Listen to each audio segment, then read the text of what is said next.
In this episode, we're going to talk about some of the reasons why people become obese and equally what you can do to lose and control your weight.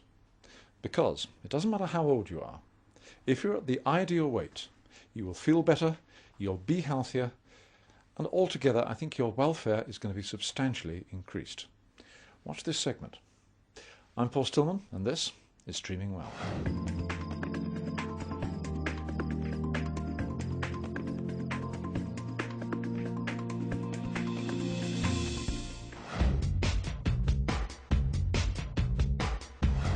I think it's just because people are getting lazier because things are very more convenient to do. It's all just too easy.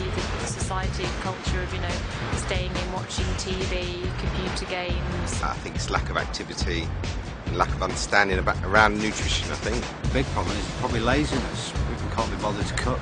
Because most of the food is very fattening what you go in restaurants. I think it's because there's too much cheap food available. The reasons why people become obese are as varied as the people themselves. Let me introduce Dr. Matthew Capehorn. He's an obesity specialist from the National Obesity Forum. Unfortunately, there isn't just one cause of the obesity epidemic, and that's why it's so difficult to actually manage the problem.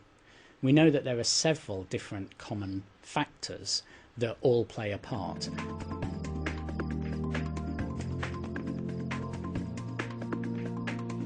Unfortunately, we've noticed a trend recently over the last 10 or 20 years where portion sizes have got a lot bigger. We see this in all of our fast food takeaway restaurants where what used to be a large is now considered a small or a regular size, and we're always encouraged to go one size higher or supersize me, as they say.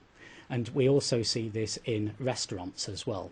We also see this in our supermarkets where it's buy one get one free or 33% off.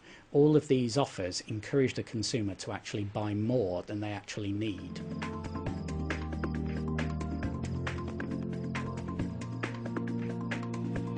Processed foods are more likely to add to the obesity epidemic rather than raw foods because how calorie dense they are. So for the amount that they fill you up, there's a lot more calories than, say, in fruit and vegetables. And there's also other preservatives, and in particular salt, that encourages you to go back to eating those foods because they taste so nice, and perhaps even drink more as well. And not everybody drinks water or diet drinks, so every time that you're drinking a high calorie sugary drink, that's more empty calories that's going into your body.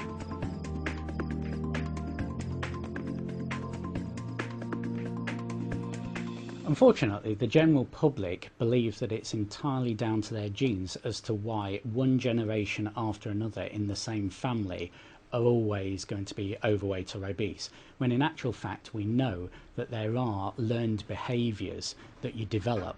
If, say, for example, your parents were of the habit of eating too much, eating the wrong things or not exercising enough, and their parents were the same, then it's likely that you might learn that behaviour from them, and some of your weight might be explained by that.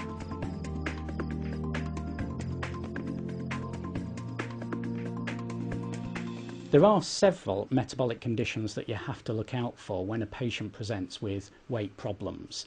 Now, the most common one of these is an underactive thyroid or hypothyroidism. Now, this is a condition that affects the main gland that sits in the neck that controls your whole metabolism. And this is the one that patient refers to when they say, "It's my glands, doctor."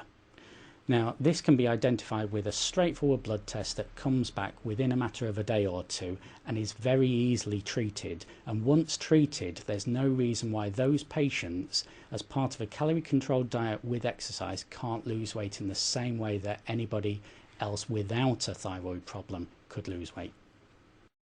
There are many people who feel that they can't lose weight or perhaps don't want to lose weight. That's up to them. But let's all be aware of the fact that obesity is a risk factor for many other diseases which can make your life more difficult and even shorten it. And that alone, to my mind, is a very powerful reason for wanting to lose weight.